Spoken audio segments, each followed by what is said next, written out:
podcast Ser Fraterno. Aqui sou a Fabiane. E aqui é a Rani. E nós estamos aqui dando continuidade, né, no estudo do Vida e Sexo de Chico Xavier, né, pelo Espírito de Emmanuel. E o material é muito rico, nos auxilia bastante no desenvolvimento de habilidades emocionais que nos instruem a respeito de como funcionam os nossos... nós, como espírito, como funcionam as nossas relações, as nossas experiências, né, afetivas. E a gente tem, em cada um desses podcasts, a gente tem aprendido muito, né, correlacionando com as nossas vidas, né, as nossas experiências com a família, com filhos, todas as nossas vivências. Isso é de uma importância singular para a nossa vida em comunidade, né, para a nossa vida social. E então é um estudo que com certeza tem auxiliado quem está acompanhando, quem está assistindo e em principal tem nos auxiliado muito, né, Ranicelli? Sim, com certeza, né? A gente vai aprendendo e reaprendendo todos os dias, né? Exatamente. E hoje, para iniciar o nosso estudo, hoje nós vamos começar com uma poesia de Emmanuel, e essa poesia de Emmanuel trata exatamente sobre o que a gente tem falado aqui muito. É uma oração que nos auxilia a pensar, né, de que nós não estamos sozinhos e o quanto Deus nos guia, nos cuida, independente da nossa condição. Então, nós vamos começar com ela. Essa oração é cantada por Elizabeth Lacerda e é de uma beleza muito especial na voz da Elizabeth Lacerda. Como a voz dela é uma voz especial, magnífica, eu não vou ousar cantar também isso aqui, né? Então, eu vou fazer a oração exatamente como o Emmanuel escreveu. Como estiveres agora, nosso bom Deus te guarde. Como estiveres pensando, nosso bom Deus te use. Onde te encontres na vida, que Deus te ilumine. Com quem estejas seguindo, nosso Senhor te guie. No que fizeres tu, peça ao bom Deus que possa te amparar. E em cada passo teu, a mão de Deus virá te abençoar. Emmanuel. Muito bacana essa oração, essa poesia em forma de oração, né?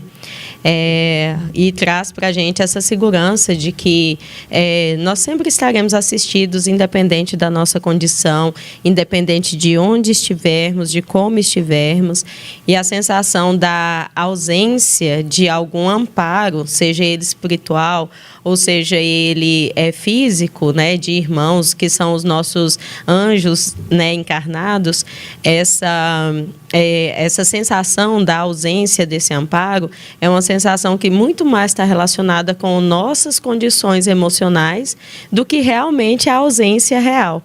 Porque nós nunca estamos sozinhos, nós nunca estamos desamparados, mas também é escolha nossa as companhias que temos, tanto físicas quanto espirituais, né? Com certeza, né? A gente sabe que vai tudo da nossa sintonia, né? Uhum. Se nós sintonizarmos no alto, né, com os nossos atos, com as nossas atitudes, com o nosso equilíbrio, nós vamos estar acompanhados de espíritos benéficos, espíritos bons, espíritos trabalhadores. E se nós sintonizarmos e tivermos no pensamento só coisas ruins, né? Denegríveis e maldosas, a gente vai ter a companhia que nossos pensamentos atraem. Justamente. Também relacionada com esse contexto das nossas condições, de como emocionalmente nós estamos, o assunto de hoje vem bem a calhar com essa abertura, né?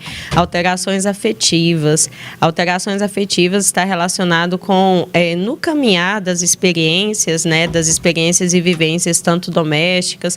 Aqui o foco principal são as experiências de família, experiências domésticas, né? também relacionada às nossas experiências sociais, que são, nas experiências domésticas, nós repercutimos um pouquinho do que é a nossa experiência social, né?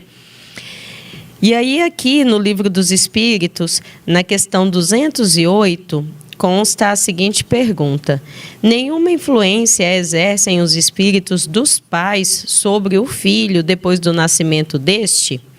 Nós vamos recordar que no nosso estudo passado, no podcast passado, nós falamos sobre filhos, a importância deles nas relações, né, afetivas do casal e a importância espiritual da existência dos filhos auxiliando no nosso melhoramento, no aprimoramento do que seria o amor, né?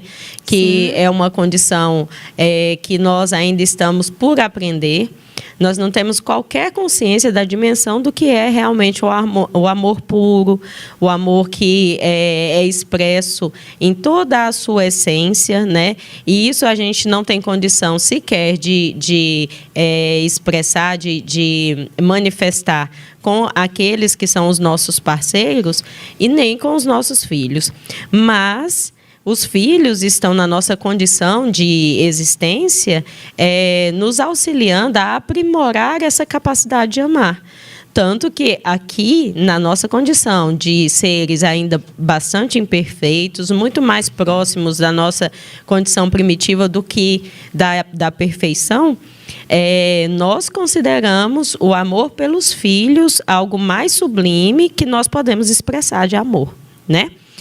E aí, a pergunta é se os pais exercem alguma influência sobre os filhos, sobre o comportamento deles, sobre o desenvolvimento deles como seres espirituais que são.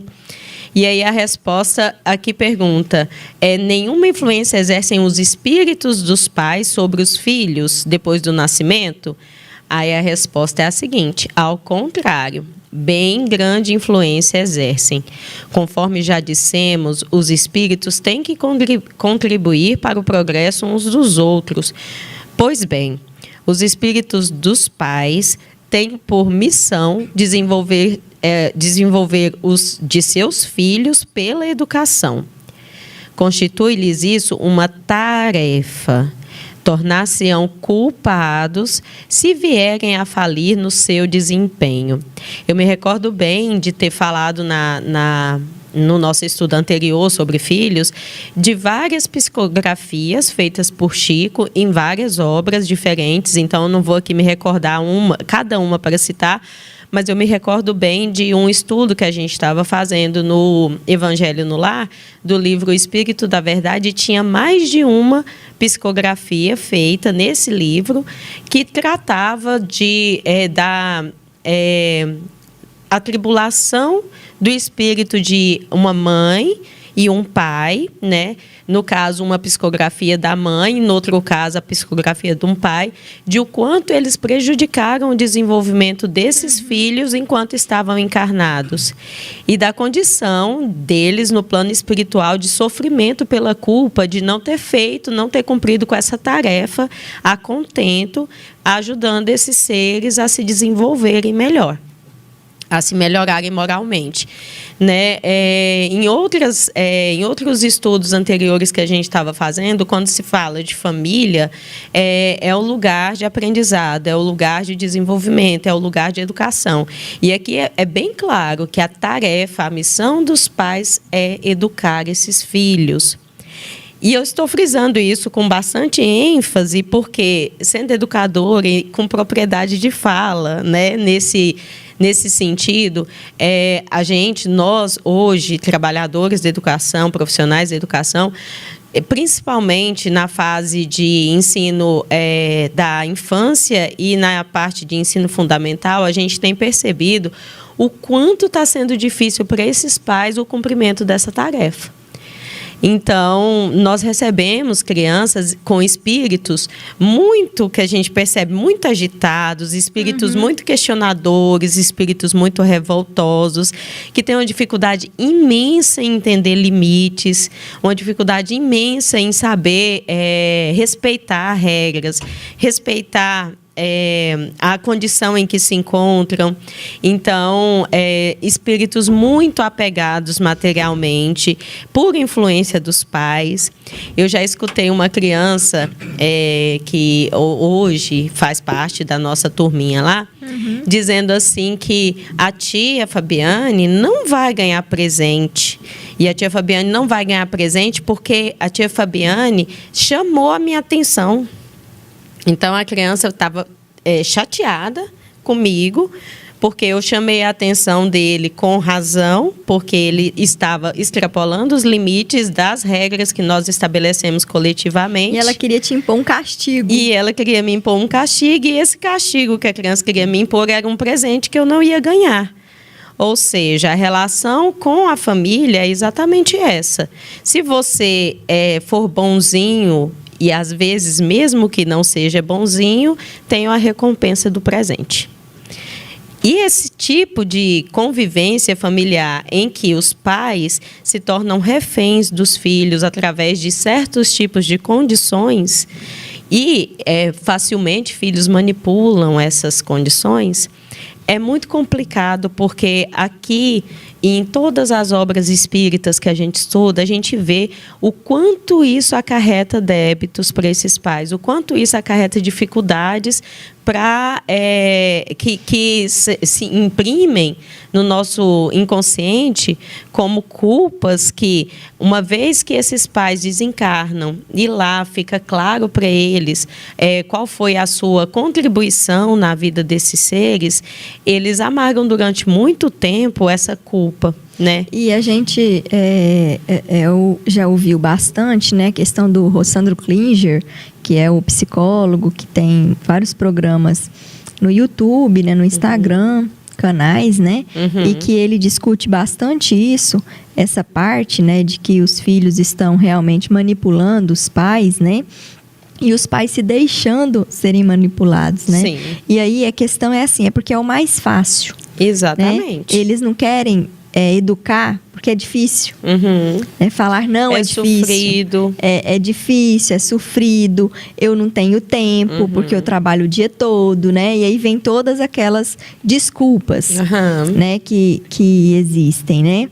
E aí ele fala assim que você não tem tempo, não tenha filhos. Sim. É simples, né? Você escolhe. Ou você tem e realmente se responsabiliza por eles, ou você não tem, né? Porque você escolheu, você não tem tempo e você não tem disponibilidade de educar uma criança. Então, não tenha. Porque um espírito, ele virá, certo? Certo? E aí a gente tem a responsabilidade de lidar com ele, de educar, de colocar no caminho certo. Não que nós estamos dizendo que o que seu filho vai fazer no futuro adulto é culpa sua. Né? Que aí vem várias complexidades. Na questão de que a carga reencarnatória dele, né, as escolhas próprias dele. Mas se você fez tudo que estava ao seu alcance, né, naquele momento, para realmente educá-lo, para conduzi-lo, para mostrar o certo, o errado, no tempo que você tinha, porque não é falando, você vai sair do emprego para cuidar do filho, não é isso que a gente está dizendo. A gente está dizendo, no tempo que você tem, que você faça o melhor. Exatamente. Né, por ele. Isso. E a gente tem que levar em consideração também, Rani, que a nossa imperfeição moral, a nossa incapacidade ainda de manifestar de forma adequada as nossas emoções, a ter um equilíbrio nas nossas relações, isso claramente vai refletir na nossa relação com os nossos filhos. Entretanto, a gente sempre precisa se esforçar em buscar entendimento, em buscar auxílio quando a gente não tem condições de sozinhos, né, caminhar com esses seres que são pelos quais nós somos responsáveis, né? Buscar auxílio profissional, aqui fala a respeito do auxílio com psicólogos, com médicos, né? É uma das coisas que a gente percebe, eu trabalhando na educação já há 23, vai caminhando para 24 anos, eu percebo que existe uma resistência muito grande das famílias nesse aspecto de buscar um auxílio que dê a eles suporte e condição de entender os dilemas familiares que eles vivem. E muitas vezes isso daí vai degringolando para uma situação, às vezes, que chega no rumo do criminoso, né? De convivências que são criminosas. Então, para que não se chegue num ponto desse, o ideal é que as pessoas se disponibilizassem a se esforçarem para buscar o autoentendimento, buscar uma melhoria na energia do ambiente familiar, né? E aqui uma sugestão que é de grande importância, e nós do atendimento fraterno sempre trabalhamos com as pessoas que nós atendemos, a implantação do Evangelho no lar. Então, quando nós implantamos o Evangelho no lar, mesmo que nós saibamos que outras pessoas da casa, os outros, as pessoas que fazem parte da família não participem do Evangelho, só o fato de estar implantando o Evangelho no lar já muda totalmente a energia do ambiente. E a partir do momento que essa pessoa se disponibiliza a melhorar essa energia, a buscar mais conhecimento, mais iluminação da espiritualidade para esse lar, com o passar do tempo, ela vai mudando de atitude, e os outros, percebendo a mudança, muitas vezes seguem o mesmo exemplo e acaba participando e tudo mais. Então, assim, uma das coisas, um dos recursos que o atendimento fraterno sugere é esse trabalho do Evangelho no lar. Isso porque o que nós estamos estudando hoje, alterações afetivas, é algo que acontece mais comumente do que a família permanecer sempre com a mesma condição de afeto, de carinho, de cuidado, de quando ela foi formada. Então, aqui fala o seguinte: é mais comum que alterem as condições afetivas do casamento do que o contrário, né? Do que permaneça, apesar de que existem casamentos e uniões que permanecem, né? Seres que se encontraram e que, muito provavelmente, o mérito de experiências passadas trouxeram para eles uma vivência mais equilibrada, né? Por quê? A gente entende pelo Espiritismo, pelos aprendizados do Espiritismo, que ninguém convive com o outro por sacrilégio, que eu sou um espírito bom demais e eu tenho que tolerar aquele outro irmão que é tão difícil na minha convivência. A gente sabe que não é assim. A gente sabe que os compromissos são mútuos e que a gente não tem nada de melhor que o outro para estar achando que o outro é um peso, né, que o outro é um sacrilégio. Então, as relações afetivas, naturalmente, elas vão caminhar para condições de diminuir a paixão, diminuir o fogo ardente com a qual começa a família. É igual a gente já comentou, né, numa dos nossos temas, né, que a paixão ela serve para isso, né, para atrair. Exatamente. E posteriormente vão vindo a realidade. Isso. Né? Do que é o ser, do que você é e do que o outro é. E aí fica a questão mesmo de colocar na cabeça a questão da razão, do porquê que eu entrei nesse relacionamento, né? Porque estamos juntos, na questão da família, da união, de crescer juntos, não somente na ideia mesmo de volúpia, de sexo, de coisas mesmo, de libido. Não é essa a função. Exatamente. Né? A função, ela é mais profunda, né, do que isso. E a gente sabe que os animais, eu vou falar animais, né? Nós também, como uma espécie de animal, nós nascemos para ficar em casal mesmo, em comunidade, né? Como os outros animais foram criados também para ficarem em comunidade, né? Para viverem em comunidade. Aí está a razão de ter companheiros e está a razão também de ter crias, filhos, né? Exatamente. É uma continuidade da criação, né? Sim. Como e aí a evolução é essa, né? Isso, e como co-criadores que somos, porque é assim, né? Que Deus nos considera como se Deus fosse alguém para considerar, né? Mas nós somos co-criadores da criação, né? Sim. Então, aqui diz que converte-se a esperança em trabalho, ou seja, a gente começa com um sonho, depois a gente tem que ver que esse sonho só vai se estruturar se a gente trabalhar para que ele se estruture. E ser disciplinado, mas ser disciplinado para dar certo. Para dar certo. Não para não dar certo, né? Exatamente, como diz o Rossandro, né? E desnudam-se problemas que a ilusão envolvia. Então, antes, né, a paixão, ou a vontade de querer que dê certo, que o outro seja realmente o seu par, a outra seja a sua par, faz com que a gente meio que fique cego, né? Que quando falam bem assim, o amor é cego, é uma expressão que a gente sabe que não é 100% verdadeira, mas é uma expressão que indica qual é a condição para se iniciar uma relação. Para que a gente, então, tenha condição depois de entender os problemas que vão aparecendo, porque em qualquer convivência, até esses dias eu estava numa conversa com as minhas sobrinhas e tal, e elas falando, e a gente falando, nossa, é porque as relações são muito difíceis, né? Conviver debaixo do mesmo teto é muito difícil. Aí elas, se a gente não quiser sofrer com essas coisas, a gente não convive. Aí, então, e o Chico dizia, o difícil não é viver, o difícil é conviver. E até tem uma questão, né, que pergunta, assim, da questão do isolamento, né, no Evangelho mesmo, segundo o Espiritismo. Sim. E aí fala que não, que o certo não é se isolar. Exatamente. Né, que o crescimento acontece em comunidade. Exatamente. Em sociedade, né? Isso mesmo. Então, o fato das pessoas acharem que o não conviver seja um caminho para eu não sofrer com as dificuldades de ter outras pessoas diferentes de mim, né, compartilhando comigo experiências, e aqui vai falar qual que é o exato ponto, o recurso necessário que a gente resiste tanto para que essa convivência dê certo, né? Então, aqui, na maioria das posições, arrefece o calor que aquecia o casal nos dias primeiros da comunhão esponsalícia, né? Então,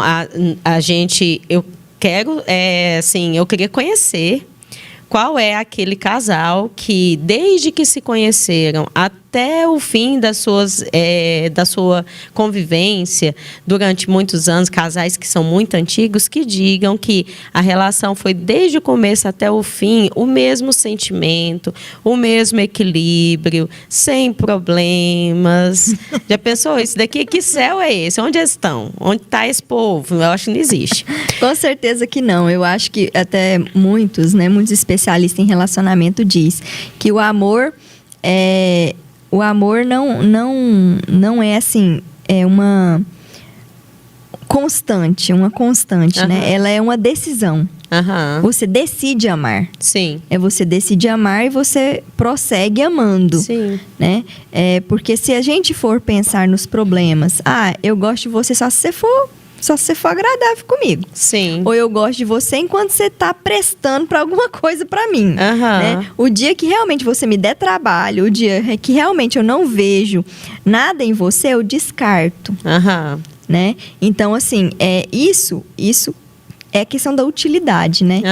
Tá útil, eu tô quero. junto. Não está útil mais, eu não estou, né, para você mais. Então, não é usar, e sim amar. Sim. Sim, e aqui fala que é importantíssimo a gente, o quanto antes, salvar a embarcação ameaçada de sossobro, seja pelo choque contra os rochedos ocultos das dificuldades morais ou pelo naufrágio nas águas mortas do desencanto. Né? Eu e a Ranicela estávamos comentando esse trecho pouco antes, né? De o quanto foi... E eu considero, inclusive, assim, um cuidado nessa fala, porque esse naufrágio nas águas mortas... Uma poesia, né? Uma poesia. Foi cuidadoso, para que a gente, assim, não tenha tanto medo de casamento, né? Isso. Porque mas, assim, gente, o casamento não é para ter medo, né? Você escolheu aquele ser para conviver com ele, você decidiu amá-lo, né? Não estamos dizendo que a gente até já conversou sobre o divórcio aqui no podcast, né? E aí a gente chegou à conclusão de que ninguém está obrigado a sofrer. eternamente num casamento que realmente ali já é inviável. Nós não estamos dizendo isso. Nós estamos dizendo que você escolheu amar. Você decidiu amar. E a outra pessoa também tem uma contrapartida. Sim. Né? Então, os dois decidiram amar. Então, vamos negociar, vamos conversar, vamos progredir juntos, né? Sim. Aí, quando a gente verifica uma frase dessa toda cuidadosa para dizer um desastre, tipo assim, né? Ou você vai estar pelo paraíso ou você vai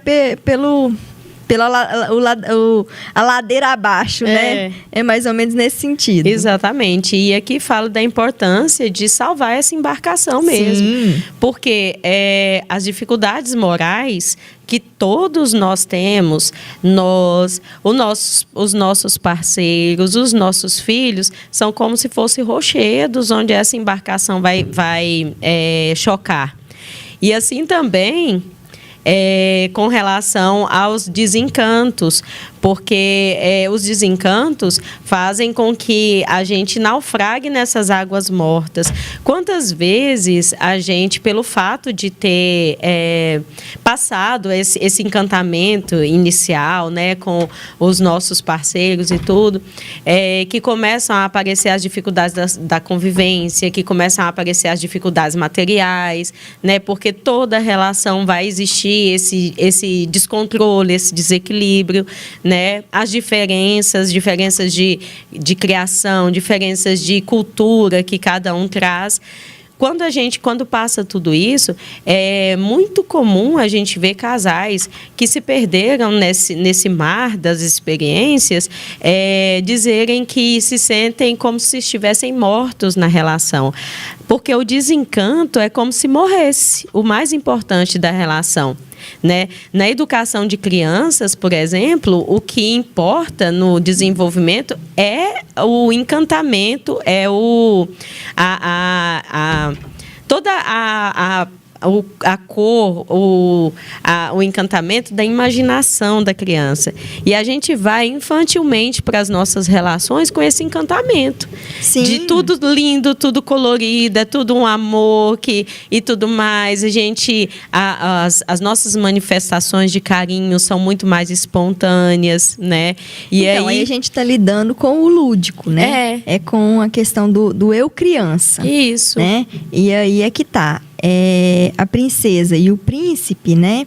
Eles têm chulé. Tem. Né? Eles acordam descabelados. Eu ainda tô desde a hora que eu acordei. Eles nem sempre estão aí no cavalo branco, Sim. né? O príncipe não está no cavalo branco, a princesa não está numa torre para ser salva, né? Então é tudo isso. A gente tem que crescer, né? E o adulto é envolver com resolução de problemas. Justo. Esse é o nosso crescimento evolutivo, né? O problema, ele desenvolve tanto os sentimentos como a mente, que é o intelectual, né? Que é as duas asas, né? O intelectual e o sentimento, né? Crescendo juntos. E aí a gente tem que lidar com os problemas como adulto. E aí vem a nossa criança interior, né? Que dá birra. Não quero. Que dá birra, que eu sou melhor, que meu brinquedo é melhor que o seu, né? Larga, senão eu te bato. Nesse sentido, né, gente? Então, a gente tem... aqui é o dever ser, né? Está nos ensinando que a gente tem que lidar com os nossos sentimentos e com os sentimentos do outro com responsabilidade emocional. Sim. Né? E pensar, né, e agir como adultos. O que um adulto faria? Gente, que vergonha. Né? A gente vai ficar até com vergonha dos nossos atos, né? Sim, e eu imagino que se fosse como no mundo espiritual, muitas vezes é revelado para nós ainda espíritos muito imaturos, o que a gente passou em vidas passadas para estar sofrendo o que a gente está sofrendo. Imagina se hoje, na nossa condição, vamos supor que nós vamos procurar o psicólogo, que seria, por exemplo, Jesus lá no plano espiritual, é para nós aqui um psicólogo, né? Aí a gente fosse procurar o psicólogo falava, olha, hoje você está sofrendo isso, vamos dar uma olhadinha na sua vida. Aí passasse na tela tudo que é feiura que a gente faz. Que eu lá falo com os meus meninos assim, larga de feiura, que feiura. Desse jeito, eu falo, né, pra minha filha também, não, que feiura. Que feiura. Aí lá na nossa na tela, né, da nossa existência. Que é isso? Que feiura! Que feiura. Então, A gente vê as feiuras hoje, né? A gente passa por algumas situações e age, né? Com o calor das emoções. Sim. E posteriormente a gente vê o que a gente agiu e pensa, gente, que feiura! Pra que eu fiz isso? Que feiura, né? Pois é. Parceiro e parceira nos compromissos do lar precisam reaprender na escola do amor. Aí eu já lembrei logo de todos os tutoriais, tem tanto hoje, tanto trabalho, tem um trabalho que é chamado Escola do Amor mesmo, que é um material elaborado por 2 pastores, um pastor casado com uma pastora e tudo mais, e tem até um programa de televisão que eles falam. E eles são bem sensatos, né, no que eles falam, e é bem interessante, né, a explicação deles.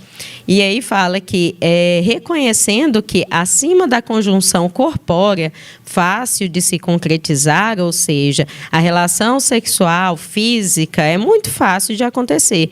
É imperioso que a dupla se case em espírito, sempre mais em espírito. Então, quando a gente vê casamentos que são duradouros, casamentos que se consideram casamentos felizes, que a gente não pode dizer na condição que nós estamos, que existem casamentos felizes, mas casamentos que foram conduzidos com mais equilíbrio, a gente vê que são espíritos muito pares, são espíritos que se entenderam, são espíritos que respeitaram a condição uns dos outros. Então, isso tem condição maior de se sustentar do que uma relação em que os espíritos o tempo todo se debatem por não se respeitarem, né?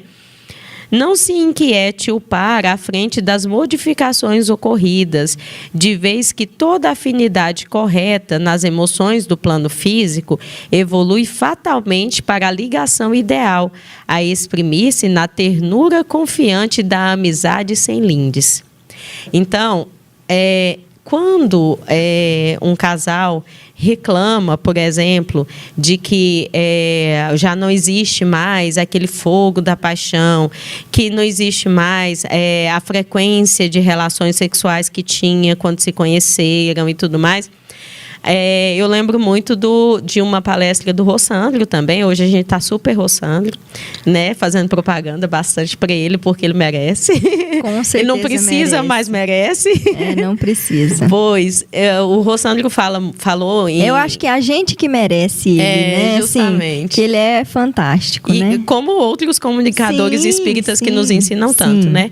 Sim. E aí o que acontece é que o Rossandro fala que os casais precisam preservar a saúde da relação, e preservar a saúde da relação envolve principalmente eles se respeitarem em vários aspectos, e ele fala de um desses aspectos que é a questão sexual no casamento. E aí ele trata de que o casal não precisa necessariamente saciar essa energia, essa vontade diariamente, principalmente depois que nós temos filhos, a rotina muda totalmente do casal. Sim. A disponibilidade e muitas vezes a questão também do trabalho, que é desgastante, né? Se ambos trabalham, o quanto ambos chegam em condição de oferecer tanto para os filhos quanto para si próprios aquela atenção que é necessária, né? E aí ele diz que seria interessante que os casais elegessem um dia da semana em que eles estivessem bem, em que eles não tivessem tantas atividades, que eles pudessem eleger um dia da semana para que eles pudessem consumar a relação sexual ou fosse passear em algum lugar e se saciarem, e não colocasse tanta cobrança nesse aspecto. Porque quem tem filho sabe perfeitamente que não é possível você sustentar uma vida sexual totalmente ativa, né? E existe a questão do cuidado e o respeito com os filhos, sim, né? E tudo, então principalmente nesse aspecto, né? Porque a criança, ela demanda uma necessidade. Então, como que os pais vão entrar para o quarto, fechar a porta e as crianças lá fora? Exatamente. Né? E aí, você escuta muito de muitos casais que depois que tiveram filhos, o casamento acabou. né, que eles não conseguem mais ter a vida de casal que tinha e que eles vivem em conflito por causa dos filhos. E aí tem a questão dos pais se degladiarem, enciumarem por causa dos filhos. E isso tudo contaminar a relação. A gente está conversando a respeito, né? E aí a gente já escutou, né, frases do tipo, né? Dá mais atenção para o filho do que para mim. E a gente sabe que a atenção de cada um, né, é de uma natureza. Isso. Não tem nada a ver uma coisa com a outra, Não. né? E aqui diz que a relação caminha para o seu ideal quando esse amor, que é cheio de energia, cheio de vontade, cheio de desejo, se converte em ternura. E essa ternura não envolve necessariamente uma vida sexual ativa. Como a gente começou a dizer, o sexo não é a coisa mais importante no casamento. Ele é necessário, ele é saudável, ele é o que resulta no que a gente tem de mais importante da criação, que são os nossos filhos, mas ele não é primordial para sustentar um casamento. E as pessoas que envolvem no casamento com essa ideia de que se o casamento não tem sexo, não é um casamento, eu já escutei muito essa frase, nós nos tornamos irmãos. Que bom! Por que a pessoa acha que isso é ruim? Pois é. Porque se tornamos irmãos é porque nós estamos num nível de respeito em que não necessariamente o sexo precisa existir para que a gente conviva bem. Né? E essa cobrança é muito comum para espíritos que são muito materializados, pessoas que precisam demais de se afirmar, né, como um ser potente, como um ser que é admirado pela sua capacidade sexual. Né? Então, vão existir vários casais que têm essa queixa como uma das principais nos atendimentos com psicólogo, no atendimento fraterno, né? Uhum. De por que o casamento degringolou para o fim. E aqui diz que isso não é o fim. Isso não é o fim. Saber trabalhar essas relações de maneira a entender que mudaram as condições, mudaram os contextos. E aqui vai dizer assim, que quando é extinguida a fogueira da paixão, remanesce da combustão o ouro vivo do amor puro. Então, a fogueira da paixão faz surgir o ouro vivo do amor puro, de alma para alma. E os filhos surgem igualmente como peças do matrimônio, compelindo o lar a recriar-se. Então, uma vez que o lar acrescenta mais essa nova configuração com filhos, é preciso ser recriado. Então, essa recriação nos encaminha para o trabalho de assistência recíproca, em que o carinho é repartido. Então, ali, o carinho que antes era só do casal, passa a ser repartido com os filhos. Quando a gente não tem maturidade, alguém ali fica chateado. Um adulto achando que o filho roubou a atenção dele e, por isso, a mãe dá mais atenção, o pai dá mais atenção para aquele filho. E por isso o casamento deixou de existir, né? Tem muita gente que faz esse tipo de queixa.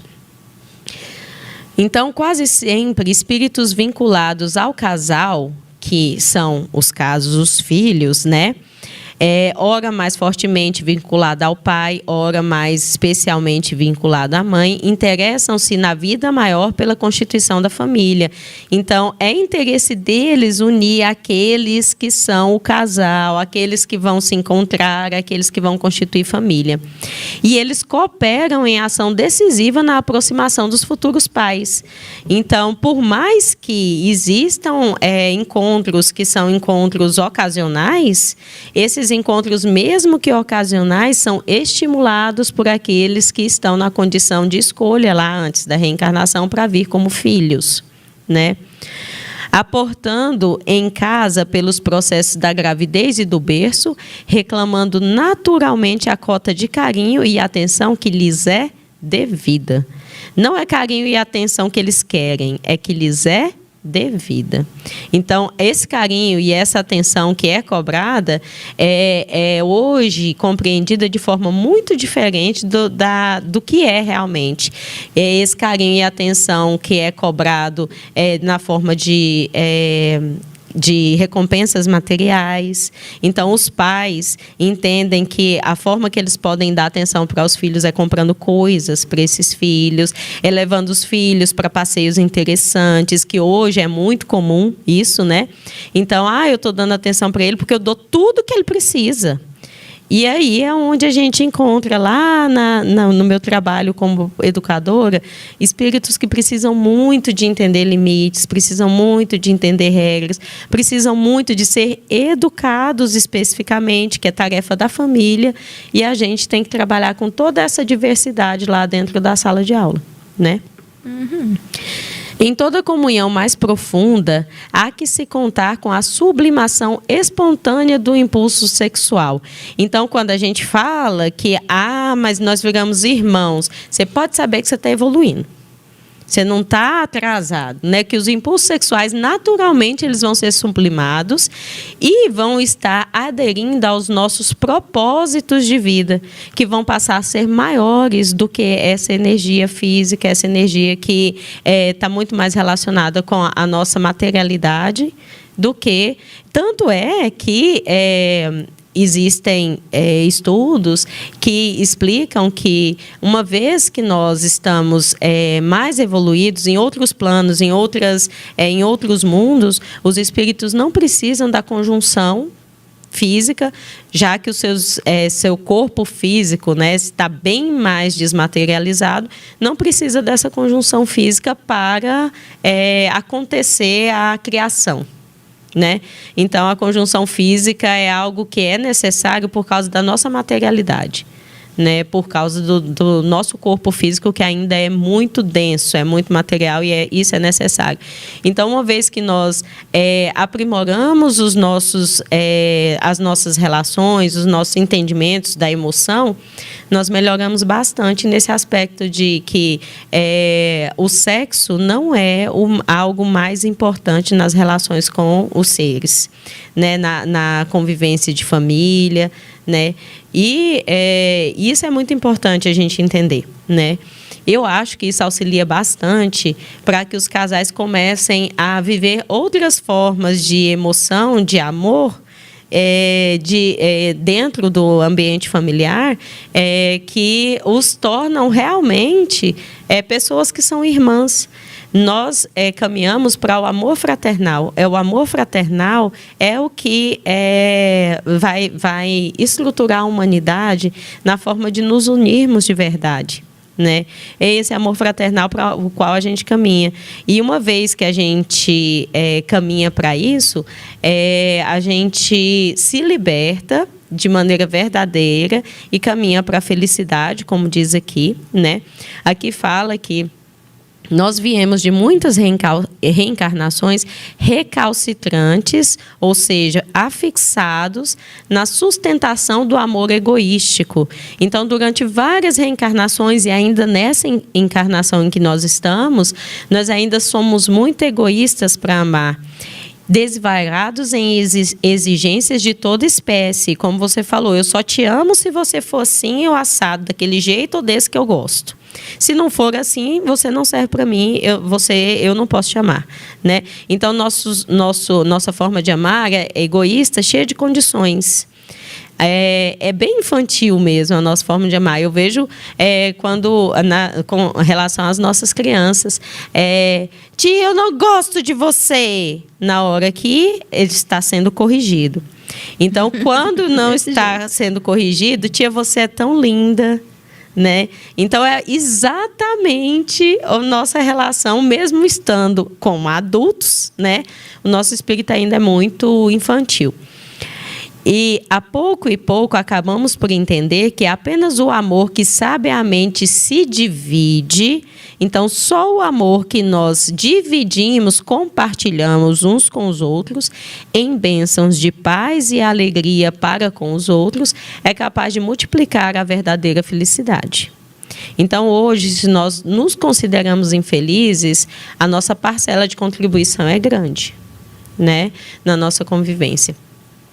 Eu quero aqui, nesse conteúdo que agora também a gente não vai conseguir começar outro capítulo, nós decidimos na semana passada a gente fazer só um tema desse livro, porque ele nos traz muito conteúdo, né? Isso, exatamente. É muito bacana a gente ter essa oportunidade de discutir assuntos tão ligados, tão intimamente ligados com a nossa vida, né? E aí, eu quero sugerir para os que estão acompanhando o livro de Marlon Reikdal, O Cultivo das Emoções. Para que a gente entenda essas alterações afetivas que acontecem na nossa vida, na vida do outro, porque nós todos somos uma inconstância, né? Nós não conseguimos manter a nossa forma de pensar, a nossa forma de reagir, a nossa forma de nos relacionar com o afeto, com relação aos outros, de forma, sempre a mesma forma constante. Uhum. Então, como nós temos essa inconstância e por falta de nós buscarmos entender as nossas relações emocionais, nós acabamos por também não conseguir compreender a inconstância do outro, né? E quando nós estudamos esse Cultivo das Emoções, é um livro maravilhoso que fala sobre as nossas emoções primordiais e a nossa relação com os outros, considerando que somos seres espirituais. Porque a gente vê muito trabalho relacionado a isso, muito vinculado à nossa condição material. E o Cultivo das Emoções traz informações sobre nós como seres espirituais que somos. Por que nós manifestamos a nossa raiva da forma como fazemos? Por que nós manifestamos o nosso orgulho, nossa vaidade, né, através das emoções como raiva, que são as emoções matrizes, né? A raiva, a tristeza, a alegria e a outra emoção que eu não me lembro mais, né, já li esse livro, já tem um tempinho, já estudamos, mas eu não me lembro mais. São 4 emoções que são primárias e a partir delas vão surgindo as demais emoções, né? Então, essas emoções, elas nos ajudam, né? E existe até um trabalho muito bem feito sobre inteligência emocional, que é uma das formas de inteligência que a gente aprendeu a aprimorar, uma vez que antes era muito trabalhado em relação ao nosso intelecto, como desenvolver o nosso intelecto e tudo mais, né? E com o passar do tempo, entendeu-se que o ser é muito mais complexo do que só o intelecto. Não é só o intelecto que faz com que o ser evolua e cresça. E principalmente seres com intelecto muito desenvolvidos e com uma dificuldade enorme de convivência, de relações uns com os outros. Então, a necessidade de a gente entender e aprimorar a inteligência emocional, né, faz com que esse estudo seja tão interessante nesse contexto, né? As alterações afetivas, elas são fato, acontecem realmente.